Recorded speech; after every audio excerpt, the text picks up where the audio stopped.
నేను ఇక్కడ 2 పుస్తకాలు అమ్ముతున్నారు. మీరు నా పుస్తకాలు చాలా ఉన్నాయి. ఇందులో మొదటిది మాదిగ తత్వం. దీన్ని నేను 1995లో మాదిగ ఆర్థిక సాంఘిక తత్వం అనే పేరుతో రాశాను. అప్పుడు ఆ ఉద్యమం చాలా బలంగా ఉంది. నేను అందులో మాట్లాడాను కూడా. తర్వాత మాలల ఉత్పత్తి చరిత్ర లేదని చాలా సీరియస్గా మాల వాడలు తిరిగి తర్వాత మాలతత్వం, ఆర్థిక సాంఘిక తత్వం, ఇది యాక్చువల్ అక్కడ పోస్ట్ హిందూ ఇండియా, హిందూ అనంతర భారతదేశంలో ఇది 2వ చాప్టర్, ఇది 3వ చాప్టర్గా ఉంటుంది. మాలలకు నేను పెట్టిన టైటిల్ ఏమిటి అంటే ఉత్పత్తి సైనికులు. అది వాళ్ళకు పెట్టింది. వీళ్ళకు పెట్టిన టైటిల్ ఏమిటి అంటే సామాజిక శాస్త్రవేత్తలు, తోలు పునాదిగా పెట్టిన టైటిల్. వీటికి అనుబంధంగా మీరు అక్కడ ఈ హిందూ అనంతర భారతదేశంతో పాటు ఈ మధ్య నేను రాసిన శూద్ర రిబెలియన్ అనే ఒక ఇంగ్లీష్ బుక్ ఉంది. మీరు ఇంగ్లీష్ కూడా చదవాలని ఆ బుక్ కొనుక్కోండి అని చెప్పడానికి చెప్తున్నాను నేను.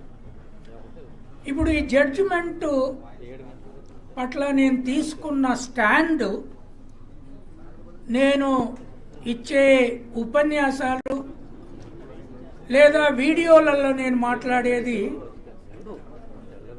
ఈ కులానికి ఆ కులానికి అనుకూలం కాదు. ఇది మాదిగల సమస్యని కాదు, ఇది మాలల సమస్యని కాదు.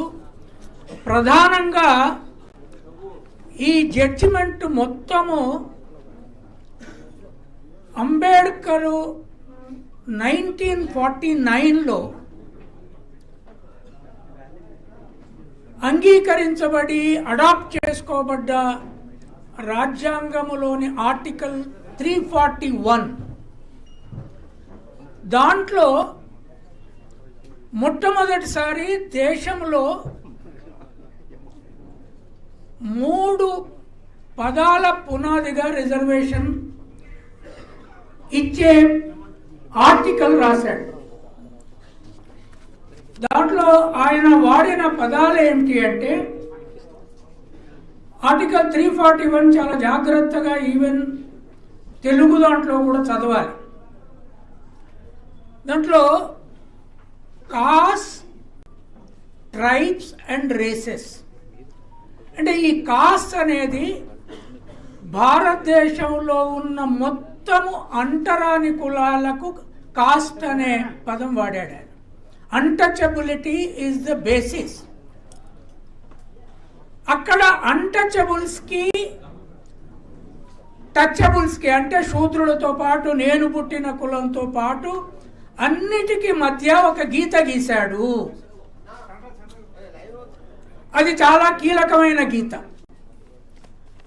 తర్వాత ఆర్టికల్ రాయగానే రిజర్వేషన్ రాదు. కనుక 1950లో ఆయన లా మినిస్టర్గా ఉన్నప్పుడు ప్రెసిడెన్షియల్ ఆర్డర్ స్వయంగా డ్రాఫ్ట్ చేసి క్యాబినెట్ అప్రూవల్ తీసుకొని ప్రెసిడెంట్ చేత సంతకం చేసి రిజర్వేషన్లు అమలు చేయించారు. అయితే ఇప్పుడు ఈ జడ్జిమెంటు మొత్తము దేశములోని షెడ్యూల్ కులాలు ఏవైతే అంటరాని వాళ్ళుగా ఉన్నందువల్లనే 3000 ఏండ్లు వాళ్లకు ఆస్తులు కానీ, హక్కులు కానీ, మానవత్వ విలువలు కానీ దక్కలేదు అని రిజర్వేషన్ ప్రతిపాదించిన రిజర్వేషన్లో ఈ కులాలు ఇక నుంచి అంటరానిగా ఉండవు అని జడ్జిమెంట్ చెప్పదలుచుకున్నది. అది చాలా కీలకమైనది. Once the concept of untouchability is removed, then ఈ షెడ్యూల్ కులాలకు, షెడ్యూల్ తెగలకు షెడ్యూల్ రేసెస్ అని ఎక్కడికి వాడాడు ఆయన? నార్త్ ఈస్ట్ ప్రజలు ఇండో ఈస్టర్న్ ప్రాంతంలో ఉన్న ప్రజలు వాళ్ళు తెగలుగా ఒప్పుకోలేదు, మేము డిఫరెంట్ రేస్ అన్నారు. అందుకని వాళ్ళు చైనీస్కు అటు వియత్నామీస్కు దగ్గరగా ఉంటారు కనుక వాళ్ళకి రేస్ వాడాడు. అండ్ వాళ్ళు కూడా కంప్లీట్ ఒకే యూనిట్గా రిజర్వేషన్ ఇవ్వబడ్డది. అయితే ప్రెసిడెన్షియల్ ఆర్డర్ రాసినప్పుడు ఇంకొంచెం క్లించ్ చేశారు దాంట్లో. ఇది చాలా కీలకమైనది. దాంట్లో ఇంకా ఏం క్లించ్ చేశారు? హిందువులకు, సిక్కులకు, బుద్ధిస్టులకు మాత్రమే ఈ రిజర్వేషన్ వర్తిస్తుందని ప్రెసిడెన్షియల్ ఆర్డర్లో స్పష్టంగా ఉంది. ఈ జడ్జిమెంటు కనుక అమలు చేస్తే ఎవరికి వర్తిస్తుందో తెలియదు. ఇప్పుడు క్రిస్టియన్లు కేసు ఉన్నది, క్రిస్టియన్ దళితులకు వాళ్ళకు వర్తించగా ఒక రాష్ట్రం వర్తించాలనుకుంటే వర్తింపజేయవచ్చు. బికాస్ ప్రెసిడెన్షియల్ ఆర్డర్ను ఈ జడ్జిమెంటు పూర్తిగా రద్దు చేస్తున్నది. అది చాలా కీలకమైనది. చాలామందికి అది అర్థం కావట్లా. What is called in English, it is over ruling the presidential order. అది ప్రెసిడెన్షియల్ ఆర్డర్ ఓవర్ రూల్ చేసినప్పుడు మొట్టమొదటి మెయిన్ ఇష్యూ ఏంది అంటే, అసలు 1950లో షెడ్యూల్ కులాలకు, షెడ్యూల్ తెగలకు రిజర్వేషన్ ఇచ్చినప్పుడు ముందు కేంద్రం అమలు చేసిందా, రాష్ట్రాలు అమలు చేసినాయా? అంటే కీలకమైన లీగల్ ఇష్యూ ఏంది అంటే మొట్టమొదటి కేంద్రం అమలు చేసింది. ఇక్కడ ఈ జడ్జిమెంట్ను కేంద్రం మేము అమలు చేయమని చేయమంటుంది. ఆనాడు ప్రెసిడెన్షియల్ ఆర్డర్ను ఇచ్చి యూపీఎస్సీలో, రైల్వే సర్వీసెస్లో, తర్వాత యూనివర్సిటీలలో, సెంట్రల్ ఇన్స్టిట్యూట్లలో అమలు చేశారు. ఇప్పుడు నిన్నగాక మొన్న యూపీఎస్సీ రిక్రూట్మెంట్ నోటిఫికేషన్ వచ్చింది. కొన్ని రాష్ట్రాలలో అమలు చేయమని కొంతమంది ఉద్యమాలు చేసి ఉండొచ్చు, కానీ వాళ్ళకి దాని ఇంప్లికేషన్ తెలియట్లా. ఇప్పుడు ఈ జడ్జిమెంట్ను అమలు చేయాలి అంటే వెంటనే సెంటరు ఈ జడ్జిమెంట్ను అమలు చేయకుండా యూపీఎస్సీ కానీ కేంద్ర రిక్రూట్మెంట్ చేయడానికి వీలు లేదని సుప్రీంకోర్టులో కేసు వేయాల్సిన అవసరం ఉంది. అది కీలకమైనది. ఎందుకంటే సెంటర్ అమలు చేయకపోతే rules of reservation implementation in the states అనేది స్టేట్స్కి తెలియదు. ఆనాడు కూడా ఎస్సీ ఎస్టీ కమిషన్ ఫామ్ చేశాయి. ఎస్సీ ఎస్టీ కమిషన్కు దేనికి హైయెస్ట్ అథారిటీ ఉంది ఎరికైనా? సెంట్రల్ ఎస్సీ ఎస్టీ కమిషన్కే హైయెస్ట్ అథారిటీ ఉంది.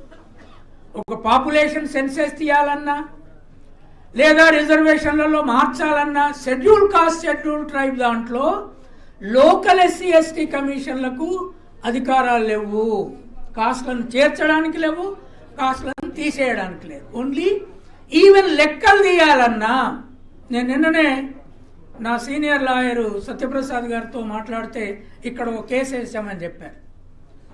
తర్వాత నేను నా కేసులన్నీ ఫైట్ చేసిన శ్రీకాంత్ చింతల హైదరాబాద్లో ఉంటారు, ఆయనతో మాట్లాడితే ఇప్పుడు యూపీఎస్సీ అడ్వర్టైజ్మెంట్ వేశారు కనుక ఈ జడ్జిమెంట్ను సెంటర్ అమలు చేయకుండా యూపీఎస్సీ అడ్వర్టైజ్మెంట్ ఇవ్వడానికి వీలు లేదు, లేదా ఈ జడ్జిమెంట్ను మేము అమలు చేయము, ఎవ్వరూ చేసుకోవాల్సిన అవసరం లేదని చెప్పాల్సి ఉంటుంది.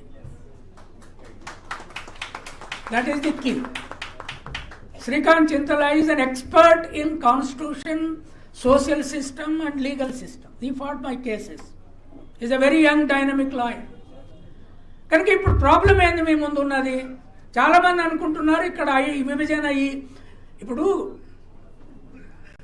2004లో వచ్చిన జడ్జిమెంట్ ముందు ఏది చిన్నయ్య జడ్జిమెంట్ను కొట్టేస్తూ సుప్రీంకోర్టులో వచ్చిన జడ్జిమెంట్ ముందు వాజ్పేయి ప్రభుత్వము ఇట్లా రిజర్వేషన్ల మధ్య విభజించి రిజర్వేషన్లు అమలు చేయడం రాష్ట్రాలకు అధికారం లేదు, అది ప్రెసిడెన్షియల్ ఆర్డర్ను వయలేట్ చేస్తుంది కనుక కేంద్రం ఒప్పుకోదు అని రిటర్న్గా రాసిచ్చింది జడ్జిలకు ముందు. ఇచ్చిన తర్వాత బేస్డ్ ఆన్ దట్ ఆ కేసులను కొట్టేశారు. ఒకటి ఆంధ్రప్రదేశ్ నుంచి పోయింది, చంద్రబాబు నాయుడు ఇక్కడ నేనే చేసినా కదా, నేను ఇంప్లిమెంట్ చేస్తా అంటున్నాడు అని అంటున్నారు. నువ్వు ఇంప్లిమెంట్ చేస్తానంటున్నావు, కానీ మీ పెద్ద నాయకుడు ఢిల్లీలో ఉన్నాడు కదా, మరి ఆయన ఏం చేస్తాడు? మీ పెద్ద నాయకుడు ఢిల్లీలో ఉన్నాడు కదా, ఇప్పుడు కొత్తగా సనాతన ధర్మ నాయకుడు పుట్టాడు కదా, అక్కడ పెద్ద సనాతన ధర్మం ఉన్నది, మరి ఆయన. కనుక సింపుల్. ఇది నేను తెలంగాణ మిత్రులకు కూడా చెప్తున్నా, ఇది స్ట్రీట్ పోరాటాలతో ఉద్యమాలతో కాదు, సుప్రీంకోర్టులో తేలాల్సిన ఇష్యూ. మళ్ళీ ఇది తేలకుండా అక్కడ అమలు చేయకుండా ఇక్కడ అమలు చేస్తారంటే దీని అర్థమైంది. సపోజ్ రేపు ఆంధ్రప్రదేశ్లో చేస్తారు, తెలంగాణలో చేస్తారు, మరి విభజించబడ్డ తర్వాత మాదిగలకో మాలలకో విడివిడిగా ఐఏఎస్ ఐపీఎస్ ఐఆర్ఎస్ లేదా రైల్వే సర్వీసులలో ఇంప్లిమెంట్ అయిద్దా? నేను బ్యాక్వర్డ్ క్లాస్ అని మమ్మల్ని ఏమి డిఫైన్ చేశారు? సోషల్లీ ఎడ్యుకేషనల్లీ బ్యాక్వర్డ్ అని. ఇదే తమిళనాడు పోరాట యోధులు పెరియార్ రామస్వామి పెట్టిన భిక్ష మాకది. లేకపోతే ఐలయ్య కోటేసుకొని ఇంగ్లీష్లో ఉపన్యాసాలు ఇచ్చే సోయే ఉండేది కాదు, గొర్రెలు కాసుకున్నట్టు నేను. సోషల్లీ ఎడ్యుకేషనల్లీ బ్యాక్వర్డ్ అని మాకు పెట్టారు. కాస్ట్ అనే పదం అక్కడ లేదు, ఇట్ వాజ్ ఎ క్లాస్. ఈ జడ్జిమెంట్లో మొత్తం క్లాస్ అనే పదాన్ని వాడారు. ఈ జడ్జిమెంట్ ఎంత దూరం పోయింది అంటే, దీని వెనుక ఒక అనెక్షర్ ఉంది, కాపీ ఉంటుంది చూడండి. దాంట్లో భగవద్గీతలో కులము లేదన్నారు,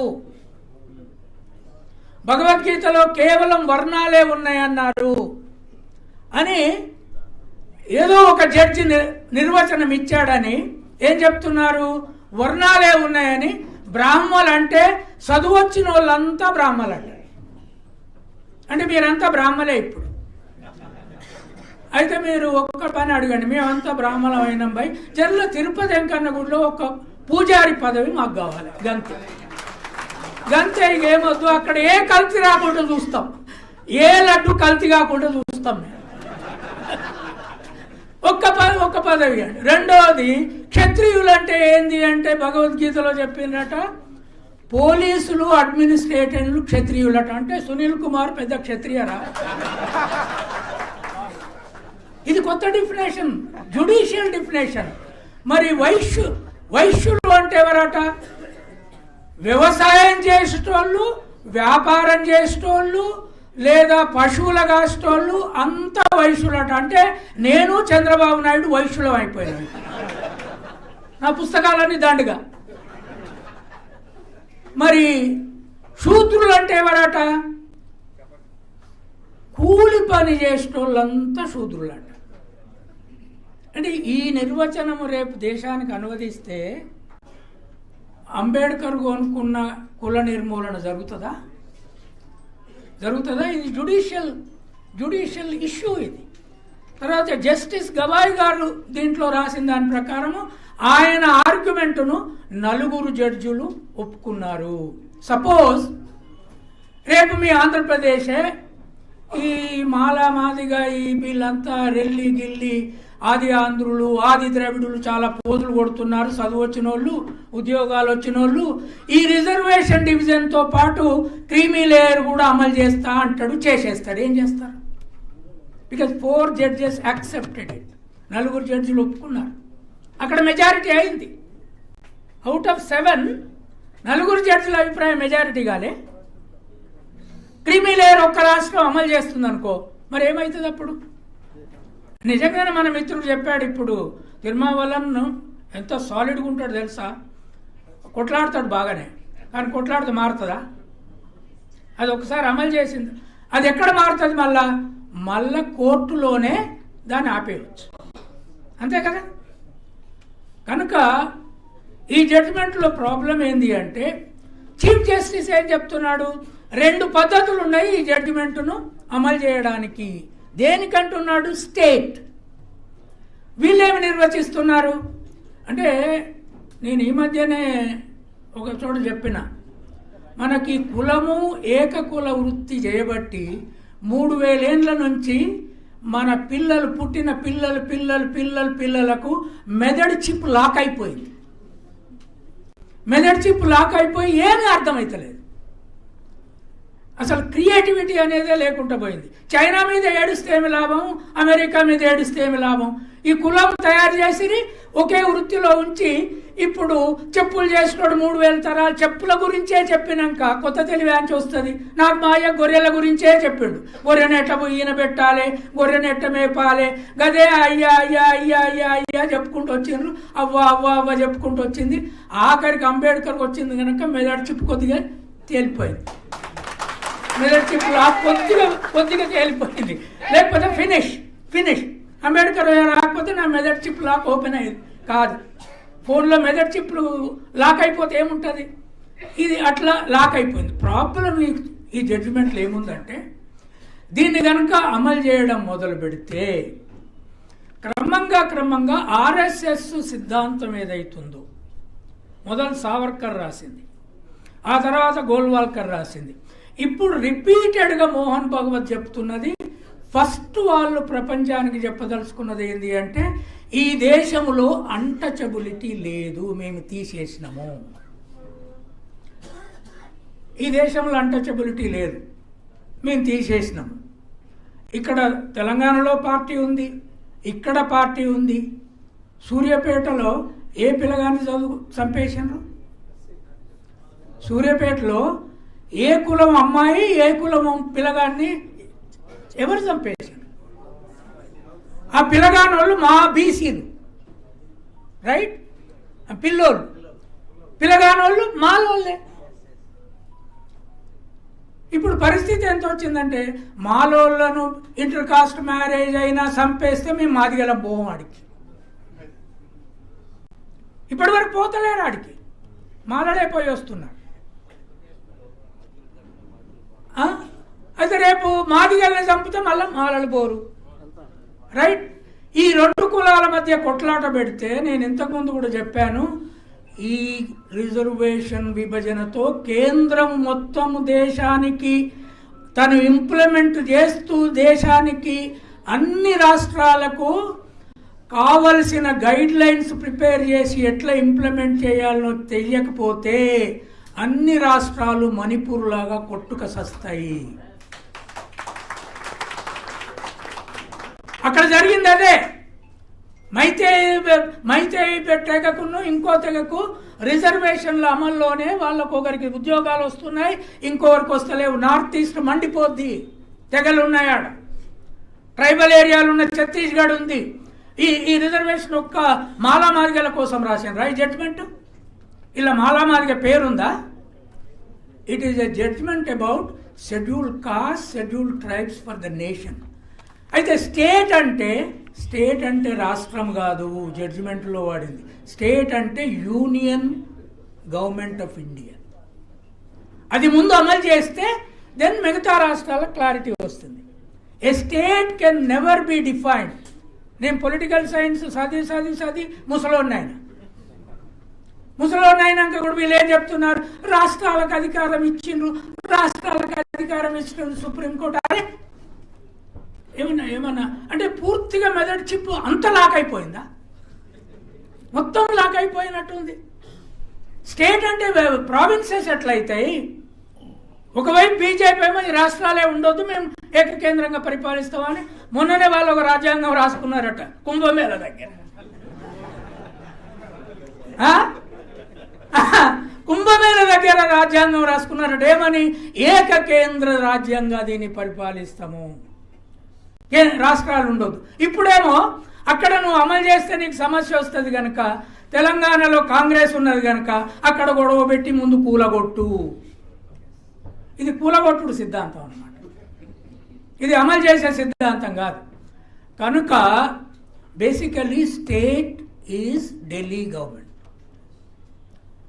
అది అమలు చేయాలి. మీరు ఒకసారి 1950కి వెళ్ళి చూడండి. మాధవరావు కంటే ముందు నాకు తెలిసిన రెగ్యులర్ రిక్రూటీ ఐఏఎస్ ఆఫీసరు ఇదే ఆంధ్ర గోదావరి జిల్లా నుంచి మూర్తి. ఏ మూర్తి ఆయన పేరు? కాదు కేఎస్ఆర్ మూర్తి రెగ్యులర్ రిక్రూట్మెంట్లో వచ్చిండు. రైట్. మాధవరావు 57లోనో 56లోనో వచ్చిండు, అంతకంటే ముందు. అంటే 50 నుంచే అమలుకు మొదలైంది. కానీ వాటిని రాష్ట్రాలు కేంద్ర ప్రభుత్వం కూడా రిక్రూట్మెంట్లో చేయలే. ఇప్పటికీ ఫర్ ఎగ్జాంపుల్ వీళ్ళు ఏం చెప్తున్నారు, క్రీమీ లేయర్ దీంట్లో కూడా పెట్టాలి, ఓబీసీలలో పెట్టాలి. ఒకవైపు ఏమో మొత్తము కేంద్ర ప్రభుత్వము చేతిలో ఉన్న పెద్ద ఇండస్ట్రీలన్నిటినీ అంబానీ కాదానికి రోజు ట్రాన్స్ఫర్ చేస్తున్నారు, ఇక్కడ ఉద్యోగాలే లేవు. రెండో వైపు ఉన్న దాంట్లో కూడా రిక్రూట్మెంట్లలో సరి అయిన క్వాలిఫైడ్ క్యాండిడేట్ లేదని ఓపెన్ పెడుతున్న పోస్టులు అన్ని యూనివర్సిటీలలో ఉన్నాయి. రెండు గ్రూపులు కలిసి ఉండంగా ఐఏఎస్ ఆఫీసర్ల పిల్లలు రాజకీయ. మూడో ప్రాబ్లం ఏంది అంటే ఈ జడ్జిమెంటు పొలిటికల్ రిజర్వేషన్లు ఏం చేయాలని చెప్పింది. ఈ ప్రెసిడెన్షియల్ ఆర్డర్ ద్వారా పొలిటికల్ రిజర్వేషన్ కూడా వచ్చింది అన్నాడు. వచ్చిందా లేదా? మీకు ఇలా political reservation population based equal constituencies ఏవైతే వచ్చినాయో it is because of the presidential order. మరి దీన్ని ఒక రాష్ట్రం అమలు చేస్తుంది. అప్పుడు ఏం చేయాలి? మాలలకు ఎన్ని సీట్లు ఇవ్వాలి, ఎక్కడ ఇవ్వాలి ముందు నిర్ణయించాలి. మాదిగలకు ఎన్ని ఇవ్వాలి, ఎక్కడ ఇవ్వాలి. మరి మాదిగలకే ఇస్తే మిగతా దీంట్లో 59 కులాలు అంటున్నారు కదా, రెండింటికే ఇస్తే మిగతా 57 ఏం కావాలి? అవి గంగల పోవాలనా? అవి ఇప్పుడు అలా పోయి మునగాలి, మొన్న అక్కడ పోయినట్టు అవి పోయి అక్కడ మునగాలనా? మునిగితే అక్కడే పోతాయి. ఈ జడ్జిమెంట్లో క్లారిటీ లేని సమస్యలు, కేంద్రము బాధ్యత తీసుకోకుండా ఎట్లా ఆగస్టు 1వ తారీఖు నాడు జడ్జిమెంట్ వస్తే నిన్నగాక మొన్న యూపీఎస్సీ అడ్వర్టైజ్మెంట్ వచ్చిందా లేదా?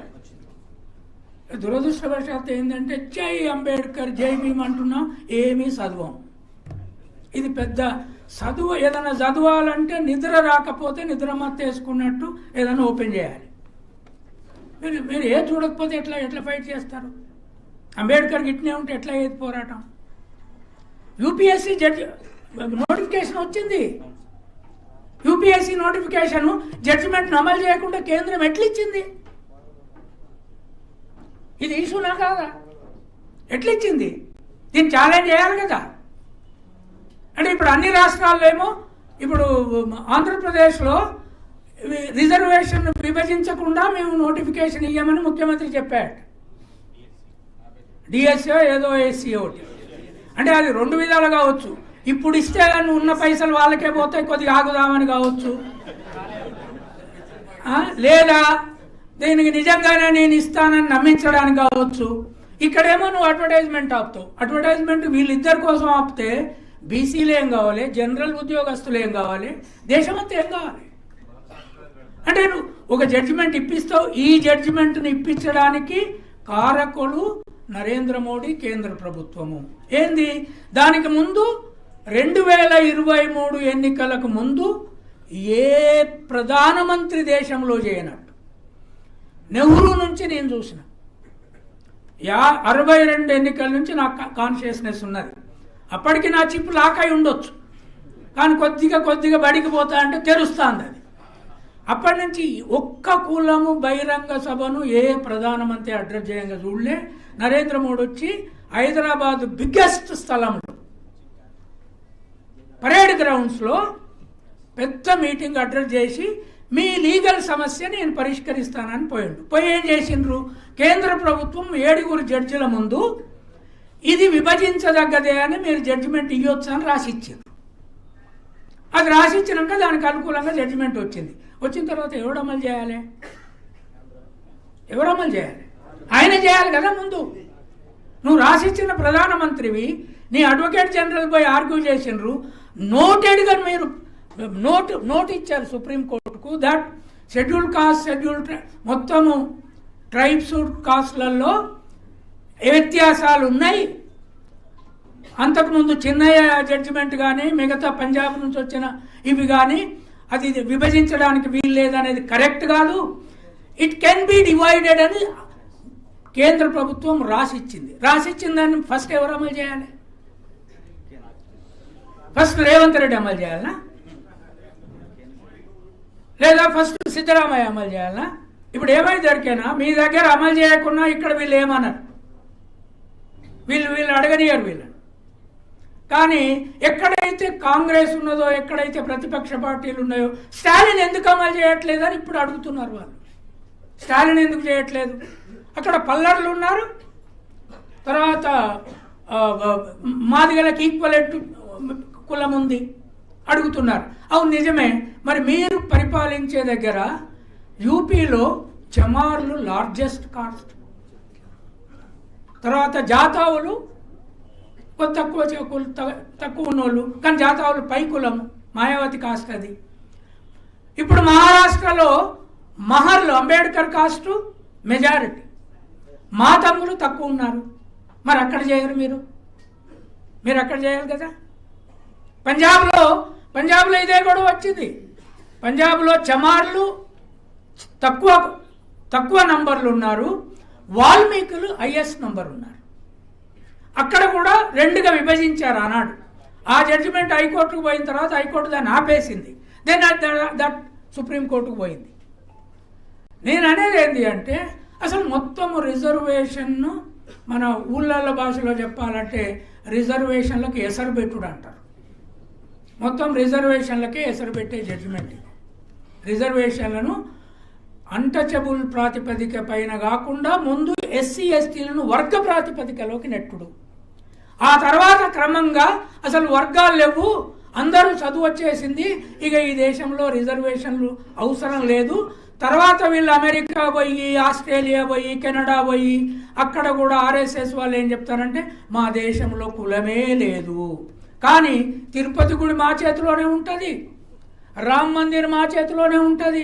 నేను అనేది ఏంటంటే అసలు రిజర్వేషన్లు మాకొద్దు, కానీ ప్రైవేట్ ఇంగ్లీష్ మీడియం స్కూళ్ళను మొత్తము రద్దు చేసి ప్రభుత్వ స్కూళ్ళలో ఇంగ్లీష్ మీడియం పెట్టండి. 35 ఏళ్ల తర్వాత ఈ దేశంలో రిజర్వేషన్ మాకొద్దు, మీ వాడు ఒక్క జాబులో మిగిలడు. నేను అది కూడా చెప్తున్నా, మీ వాళ్ళు ఊళ్ళలో చదువుకున్న ఎస్సీ ఎస్టీ బీసీ పిల్లలు కనుక ఇంగ్లీష్ మీడియంలో ఈక్వల్ స్టాండర్డ్లో చదువుకుంటే అర్బన్ ఏరియాలో ఉన్నోని ఎవ్వరి పిల్లలు ఉద్యోగాల్లో మిగిలారు. ఎందుకంటే నాకు అనుభవం. ఆ గాలి వినోదు మా ఊరు పక్కోడే, నేను అక్కడి నుంచి వచ్చిన, ఆయన చెప్పులు కుట్టుకున్న కుటుంబం నుంచి వచ్చిన, నేను గొర్రెలు కట్టుకున్నాను. మాకు వచ్చినంత చదువు వాళ్ళకి ఎందుకు రాలే? నాకు వచ్చిన ఇంగ్లీష్ వాళ్ళకి ఎందుకు రాలే? జయప్రకాష్ నారాయణ పోజులు కొడుతున్నాడు కదా, ఇక్కడే మీటింగ్ పెట్టండి, ఇద్దరం మాట్లాడతాం. ఇక్కడే మీటింగ్ పెట్టండి. నేను చాలా పెద్ద కమ్యూనిస్ట్. అంటే నువ్వు రామోజీరావు పేపర్లు రాస్తేనే మేధావి, దాని తర్వాత నువ్వు రాయలేవు. కంచాయిలే అట్లా కాదు, కంచాయిలే దేశంలో రాయని ఇంగ్లీష్ పేపర్ లేదు. నా పుస్తకాలు పబ్లిష్ చేయని కంపెనీ లేదు, అక్కడ ఉన్నాయి నా పుస్తకాలు, మీరు పోయి కొనుక్కొని చూడండి. అంటే మీరు ఉట్టి గాలి మాటలు చెప్పి మీ మెదడులు లాక్ అయి ఉన్నా కూడా అది లాక్ అయిందని కూడా అర్థమయ్యే తెలివి లేదు. లాక్ అయిందని అర్థం కాకపోతే ఇంకేం చేస్తాం? అది దాంతో మీరు మొత్తము ఈ దేశాన్ని చైనాకు అమెరికాకు బానిసలు చేస్తున్నారు. స్కూళ్ళని ఇంగ్లీష్ మీడియం చేసి ప్రైవేట్ స్కూల్ ఎత్తేసేయండి. చైనాను అమెరికాను మా పిల్లలు 60 ఏళ్లలో పంట పెట్టేస్తారు. డీప్ సీక్ వచ్చింది. ఒక్క చైనా పిల్లగాడు, 39 ఏళ్ళ పిల్లగాడు గూగుల్ కంపెనీని పడేశాడు అక్కడ. మనం చేయగలమా? మనం ఏం చేస్తాం? కుంభమేళ చేస్తాం. తలకాయల దండలేసుకొని, చచ్చిపోయిన శవాల తలల దండలేసుకొని తిరుగుతాం. వాళ్ళేమో చిప్పులు తయారు చేస్తారు. ఊకే చైనా తిడితే ఏమొస్తుంది? ఎక్కడ ఖర్చు పెడుతున్నావు? రెండవది, నువ్వు కులం లేదు, అన్టచబిలిటీ లేదని ఈ జడ్జిమెంట్ ద్వారా తెప్పిస్తున్నావు కదా. ఎస్, నేను హిందువును కాదని పుస్తకం రాసిన, కానీ హిందువులు అనుకునే మాదిగలు మొత్తం గుళ్ళ పెత్తనం వాళ్ళ చేతికి ఒప్పచెప్పండి, అన్టచబిలిటీ ఉంటే నన్ను అడగండి. పెద్ద గుడులు వేల ఏళ్ళు ఆస్తులు డబ్బులు సంపాదించే గుళ్ళు ఉన్నాయి. తిరుపతి గుడులు మించిన డబ్బు ఎవరి దగ్గర ఉంది? అక్కడ పద్మనాభ టెంపుల్ ఉంది, టన్నుల కొద్ది బంగారం ఉంది అందులో. మీరు పూజారులు కాగానే బయటికి పట్టుకొస్తారు, అమ్మేస్తారు, దేశానికి పెట్టేస్తారు. That's very simple. లేదు దాంట్లో అన్ని పావులు ఉన్నాయి, అటకి పావుల్ని పట్టి పట్టేదే మీరు. పావులు ఉన్నాయంటే మీకు భయం, వీళ్ళకేం భయం? పావులను ఇట్లా పట్టుకొని అక్కడ పడేస్తారు. అట్లా బతికిన వాళ్ళు వీళ్ళంతా. కనుక ఇది అల్టిమేట్గా ఈ జడ్జిమెంటు ఒక డైరెక్షన్తో వచ్చిన జడ్జిమెంటు. కనుక మీరు కానీ ఎవరు కానీ ఈ దేశంలో ఇప్పుడున్న ఒకే ఒక solution, supreme court chief justice bench ముందు ఇమ్మీడియట్గా నేషనల్ అడ్వర్టైజ్మెంట్లు ఈ జడ్జిమెంట్ అమలు చేయగలిగేదైతే నువ్వు ముందు అమలు చేసి అడ్వర్టైజ్ చేద్దాం అని కేంద్రానికి వెంటనే సుప్రీంకోర్టు నోటీస్ ఇప్పించాల్సిన అవసరం ఉంది. దానికి కాంపిటెంట్ లాయర్లు మన దగ్గరనే ఉన్నారు. ఇక రెండవది, ఈ కులాలు కొట్టుకోవాలనా? నేను ఒక బీసీని, నేను రిజర్వేషన్ను 1997 నుండి అది సుప్రీంకోర్టులో ఆగిపోయేంత వరకు యూనివర్సిటీలో అమలు చేసిన నేను హెడ్ డిపార్ట్మెంట్గా ఉన్నాను. ఆనాడు చంద్రబాబు నాయుడు రామచంద్రరావు కమిషన్ ద్వారా చేసిన దాంట్లో డివిజన్ ఎట్లుండింది? మాదిగలకు 7%, 2 రాష్ట్రాలు కలిసి ఉన్నప్పుడు. మాలలకు 6%, మాదిగల ఉపకులానికి 1%, మాలల ఉపకులానికి 1%. దాంట్లో ఆది ఆంధ్రులు ఉన్నారు, ఆది ద్రవిడులు ఉన్నారు ఆ ఉపకులంలో. వాళ్ళు ఆనాడు కూడా కొట్లాడారు.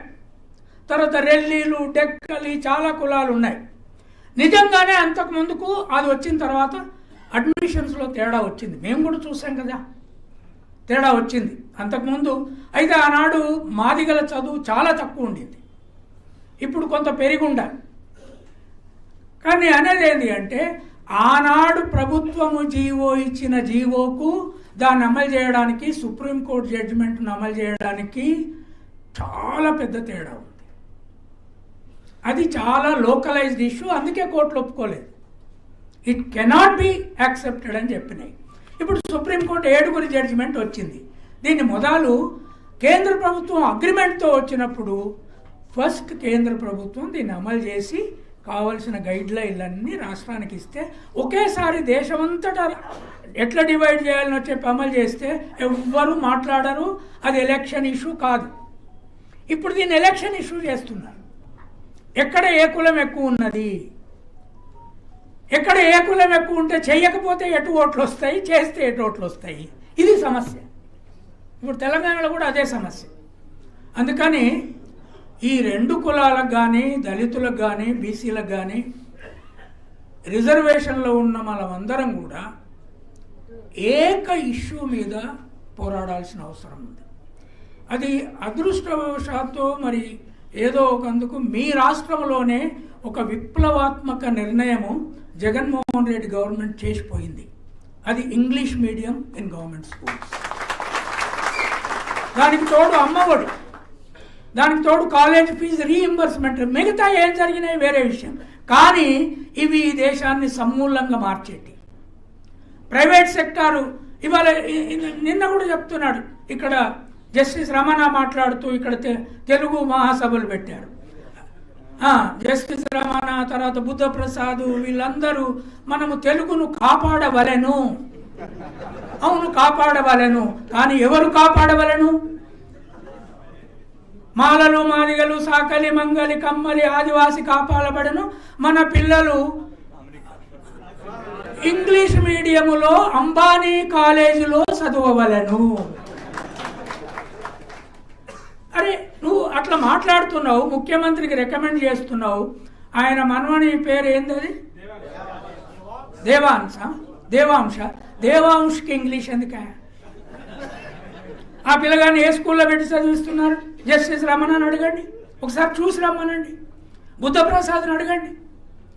ఆయనని ఇప్పుడు ఇంగ్లీష్ మీడియంలో పెట్టి ఇంగ్లీష్లోనే చెస్ వరల్డ్ ఛాంపియన్ చేసే ట్యూటర్ను పెట్టి అది ఆడిండో లేదో ఆల్రెడీ వరల్డ్ని గెలిచినట్టు చెప్పి టీవీలలో పెట్టి అంటే అంటే మీ మీ మీ డ్రామా ఎవరికి అర్థమవుతలేదా? ఇదేమి డ్రామా ఆడుతున్నారు?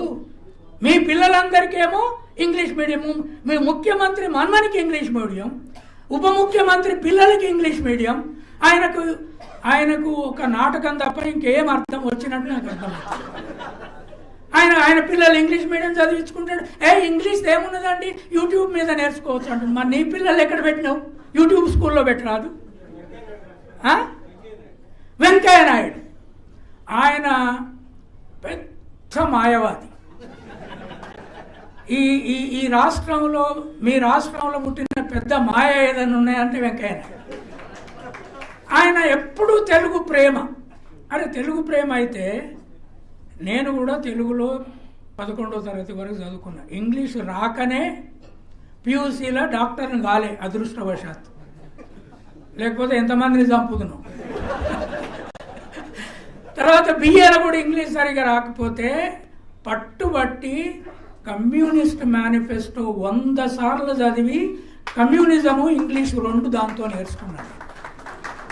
నేను ఇంగ్లీష్లో రాస్తున్నా. వెంకయ్య నాయుడిని ఒక్కసారి వచ్చి నాతో ఇంగ్లీష్లో రాయమను.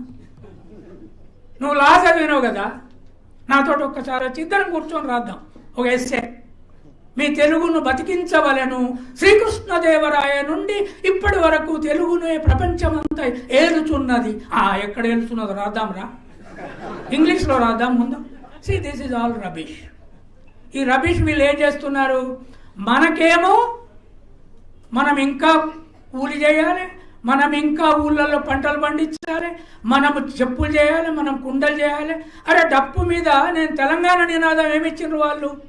మా తెలంగాణ కోటి రత్నాల వీణ. ఆనాడు ఈ నినాదం మాదిగ పిల్లలు ఇచ్చిండ్రు, మాలలు ఇచ్చిండ్రు, అందరు ఇచ్చిండ్రు. నాకు ఒక్కరికే పిచ్చిలేసింది. పిచ్చిలేసి రాష్ట్రం కూడా వద్దన్న, మీకు తెలుసు కదా వద్దని. నేనేమన్నా, అరే వీణకేమో తెలంగాణకి ఏం సంబంధం రా భయ్, ఇక్కడ ఒక్క వీణ లేదు, మా తెలంగాణ కోటి డప్పుల నాదా అని చెప్పిన నేను నినాదం. దాన్ని ఇప్పుడు సరే డప్పు కొట్టును, కానీ మొత్తం రిజర్వేషన్లు ఎత్తేసే జడ్జిమెంట్ కోసము మాత్రమే చేస్తానంటే ఈ దేశంలో మొత్తం షెడ్యూల్ కులాలకు అంబేద్కర్ పెట్టిన తాత్విక పునాదికి బొందబెట్టే ప్రయత్నం చేయకండి అని చెప్తున్నాను. ఆయన అన్నిహిలేషన్ ఆఫ్ కాస్ట్ రాసింది ఈ దేశంలో మొత్తం లాక్ అయి ఉన్న బ్రెయిన్స్ను ఓపెన్ చేసే చిప్పులు తయారు చేయడానికి పెట్టాడు. మీరు మళ్ళా లాక్ చేసే ప్రయత్నం చేస్తున్నారు. ఇది కులాల వారి. ఇప్పుడు ఓబీసీలలో ఉందండి, బీసీడీలో మున్నూరు కాపులు ఉన్నారు, యాదవులు ఉన్నారు. నేను లెక్క చూస్తే ఎప్పుడు యూనివర్సిటీ సీట్లలో మున్నూరు కాపులకు వచ్చిన దాంట్లో యాదవులకు సగం రావు. బీసీబీలో కుర్మలు ఉన్నారు, నేనున్న కులం ఉంది, పద్మశాలీలు ఉన్నారు. పద్మశాలీలకు వచ్చిన సీట్లలో మాకు సగం రాకపోయింది. మేము పోయి కొట్లాడుతున్నావా? పద్మశాలీలే కారణం అంటున్నావా? లేదు మున్నూరు కాపులే కారణం అని ఇప్పుడు పోయి యాదవులు కొట్లాడాలనా? ఇది మాలల కారణం కాదు, కాలేరు వాళ్ళు. That is not correct. ఈ భాష వాళ్ళు మానుకోవాలి, మీరు మానుకోవాలి. రేపు మా బీసీలలో ఎవరన్నా వచ్చినా కూడా రిజర్వేషన్ అమలు చేయడానికి ఒక సూత్రం ఉంటుంది, ఆ సూత్రాన్ని మార్చాలి. That is the principle. ఇక్కడ ఖచ్చితంగా ఇప్పుడు నరేంద్ర మోడీ ఆనాడు వచ్చి మీటింగ్ పెట్టిండు కేంద్రం ముందు, నేనే సుప్రీంకోర్టు ముందు పాజిటివ్గా పెడతా అన్నాడు, పెట్టిండు. సింపుల్గా ఆ ఢిల్లీలో అమలు చేయించండి, దేశానికి గైడ్ లైన్స్ ఇప్పించండి, అందరి సమస్య పరిష్కారం అవుతుంది. జడ్జిమెంట్లో ఉన్నట్టు కులం పోవాలంటే మొత్తం దేశంలో ప్రైవేట్ స్కూల్ అబాలిష్ చేసి ఇంగ్లీష్ మీడియం పెట్టండి. హిందూయిజంలో కులం పోవాలంటే టెంపుల్స్లలో దళితులను మాత్రమే పూజారులను చేయండి, ఇంకెవరు ఉండకు చూద్దాం, అది మొత్తం మారిపోద్ది. సో ఇది నా అప్పీలు. మీరు 2 కులాలు నేను ఆనాడు సపోర్ట్ చేసిన, ఎందుకంటే దీని ఇంప్లికేషన్ ఇట్లా జడ్జిమెంట్ వస్తుందని తెలియదు నాకు. సో ఇది లోకల్ సమస్య, దీన్ని సెట్ చేసుకోవచ్చు. కానీ మొత్తానికే ఎసరు పెట్టింది. ఇప్పుడు ఈ ఎసరు నుంచి కాపాడుకోవాలి అంటే పెద్ద లీగల్ బ్యాటిల్ చేయాలి, చర్చ చేయాలి. ఇంకోసారి మాలా మాదిగలు పిలిచిన మీటింగ్ వస్తే కూడా నేను వచ్చి మాట్లాడతాను. బీసీలు, మాలలు, మాదిగలు ఈ రిజర్వేషన్ సమస్యకు ఇప్పుడు వస్తున్న ట్రెండ్కు మనం ఏం చేయాలనో కూడా సొల్యూషన్ కనుక్కోవాలి. దేశంలో నరేంద్ర మోడీ నేను బీసీనని మొత్తము బీసీ ఎస్సీ ఎస్సీలకు మొత్తము ఆ చెట్టును నరకదలుచుకున్నట్టు కనపడుతుంది. అక్కడ ఆపాల్సి ఉంటుంది. సో నన్ను పిలిచినందుకు మీ అందరికీ ధన్యవాదాలు. Thank you. Thank you sir. వివరణాత్మకంగా మీ యొక్క సందేశాన్ని అందించారు. మీకు హృదయపూర్వకమైన ధన్యవాదాలు. రాజ్యాంగ పరిరక్షణ కోసం ఏదైతే ఎస్సీ ఎస్టీ బీసీలు ఉద్యమించాలో ఒక నిబద్ధత గల అంబేద్కర్ వాదిగా ప్రొఫెసర్ కంచైలయ్య గారు వారి యొక్క సందేశాన్ని అందించారు. వారికి ధన్యవాదాలు. ఇప్పుడు దయచేసి అందరూ కూడా